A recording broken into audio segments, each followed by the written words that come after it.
Hello students, welcome to Legacy IAS Academy. Today we are going to discuss about the recently concluded agreement or pact between governments of India and government of Sri Lanka regarding the Maritime Rescue Centre that the government of India is planning to establish in the Sri Lanka. And we will try to understand that how this particular step or pact is relevant from the overall objective of Indian government overall objective of the Indian government's policy of Sagar, that is sought for security and growth for all in the region. The region basically refers to the Indian Ocean region and all the countries that are lying on the circumference of the Indian Ocean region. So, to give a brief background, the recently Memorandum of Understanding or MOU has been signed between the Karnataka or Bangalore based company Bharat Electronics Limited, which is a PSU, and this MOU is basically to set up a state-of-the-art Maritime Rescue Coordination Centre or MRCC in the short in the Sri Lankan Navy headquarters that is situated in the capital Colombo.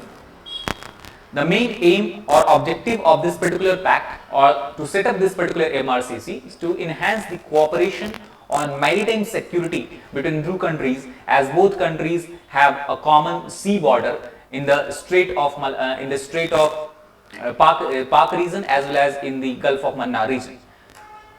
Apart from that, there has been some other development that has been going on from past few years regarding between India and Sri Lanka. The important development in this aspect were the Indian Air Force pilot as well as Indian Navy pilots were continuously involved in providing training in flying helicopters to the Sri Lankan Navy, especially on the advanced light helicopters like Dornier aircrafts. Apart from that, Indian Coast Guard and Indian Navy as well as Sri Lankan counterparts, Sri Lankan Navy were continuously engaged in a military joint naval exercises with IAS Sarda participating from Indian side and OPV Shayurala participating from the Sri Lankan side. Not only that, both Navy has continuously also have been engaged together or collaborating together to tackle the anti-smuggling, anti-poaching operations in the Indian Ocean regions. So, if we try to look at all these development that is happening between India and Sri Lanka, we can understand that this is mainly being done to ensure maritime cooperation and to ensure the security interests of both countries are safe in this particular region. Now coming to the main topic, that is Maritime Regional Coordination Centre. What are the MRCCs? So basically it is under the United Nations International Maritime Organization. The development of this organization can be understood from. Basically, the main objective of MRCC is to monitor the sea lanes of communication through which the commercial shipping or commercial navigation is taking part through. And to monitor the sea lanes, basically three major situations are there where the coordination between two navies are required under MRCC. These are any emergencies that is happening around these SLCs, or if there is any distress, either any ship is there that might have collided with another ship or might have started to sunk or might have stranded, as is in the case of Suez Canal last year.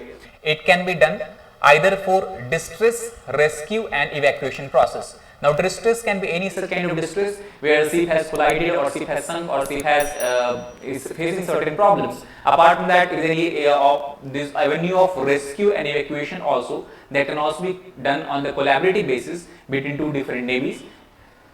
The third areas where the MRCC can come into picture is when we have aimed to prevent and contain any environmental disasters, mainly due to the collision of ships and resultant oil spills in that region or any part of the sea lines of communication that can actually cause damage to not only the humans but also to the ecology and environment of the particular regions.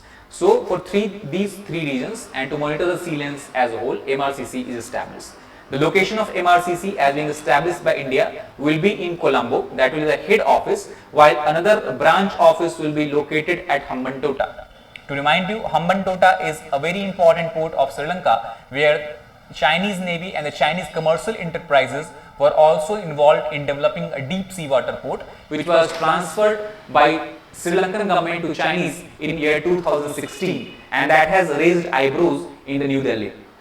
Then after establishing MRCC offices in these two places, the further plan is to launch 5 more offices around the coastal areas of Sri Lanka. For example, it can be in Trikonmali, it can be in Batikaloa, Gale and further in Kalpitia. So total 7 centers in the future will develop that will have a collaborative effort of both Sri Lankan and Indian government. Now, how the MRCC will function?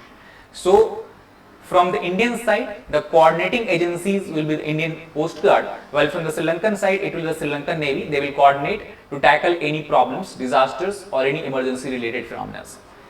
Apart from that, the main company, that is Bharat Electronics Limited, which has signed an MOU to establish this particular center, they have said that they are planning to use advanced software system so that a better communication, or we can say advanced communication and coordination, can be achieved between the navies of both countries.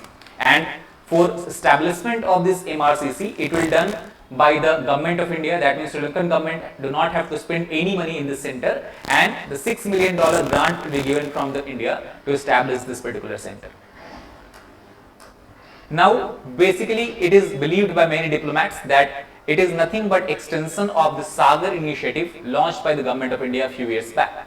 Sagar Initiative is basically an initiative to ensure maritime cooperation around the Indian Ocean regions by collaborating with all Indian Ocean countries, for example, countries located in Africa, countries located in Southeast Asia, even Australia, and some island countries like Mauritius, Maldives and Seychelles, who are a very important part to ensure security and cooperation in the Indian Ocean.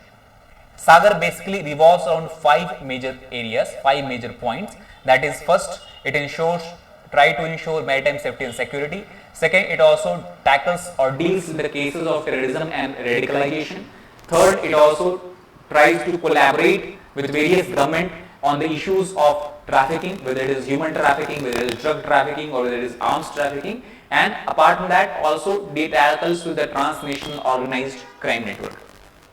Now, other problem that all the countries are facing is the growing threat of cyber security, that will also cover or be covered under the domain of Sagar. And apart from that, protection of critical infrastructure, for example, we have industries are there, or power plants are there, as well as technology, that is to ensure the development and growth of all in this particular regions. And in last, the most important is the Sagar Initiative will also tackle the issues of HADR, that is humanitarian aid and disaster relief. For example, to give you an idea, Maldives few years back, when they were facing a serious problem of fresh water supply as their desalination plant had failed, it was the Indian Navy that transported a large amount of fresh water for the inhabitants of this particular island. That is one very good example of humanitarian assistance and disaster relief. If suppose the tsunami or another cyclonic disaster happen, in that case all the countries can collaborate together to minimize or to adapt with the to the disaster fastly.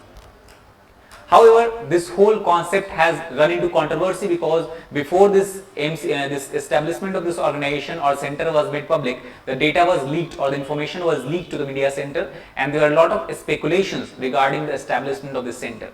The main reason why it was controversial, because any development by Indian government in small countries like Sri Lanka, Bangladesh, Afghanistan, or we can say Indonesia, Myanmar, are seen from very suspicious eyes. And that is natural, because any small countries, if some big countries are trying to help them or develop some projects in them, they always feel that they must have some interest or self-interest in how behind this whole initiative and development programs. That was the first reason why the project ran into controversy. Second, also the reason was because Sri Lanka has been eyed or wooed by both Indian government and Chinese government, and Sri Lanka government did not want it, or even we can say the people of Sri Lanka did not wanted to have any kind of conflict between or get trapped into a conflict between India and China. So that is why they also try to avoid any such kind of scenarios. And third, many people were saying that development or allowing the development of such projects by any big countries, large countries like India, can cause hindrance or threat to the national security of Sri Lanka. However, the government has clarified that under the initiative by the government of India, 2 facilities earlier were also provided before MRCC, that is a floating dock facility that was produced or provided to Sri Lankan government again at a cost of 0 rupees, and overall it will help Sri Lankan government to reduce the annual outlay of almost 600 million rupees which they outsource or use for the repair of ships and for docking repairs. Apart from that, the government of India also has supplied the Sri Lankan government with Dornier reconnaissance aircraft, which will be used for maritime surveillance, search and rescue operations. And it is in this context, the government of Sri Lanka has clearly stated that except economic and security gains that is embedded in the infrastructure projects, defense project or any such kind of development that is being done between both countries, the Sri Lanka government or Sri Lankan people do not have to be worried about any kind of risk to the national security, as Sri Lanka is a sovereign nation and is also looking out for its own self-interest, for its own security.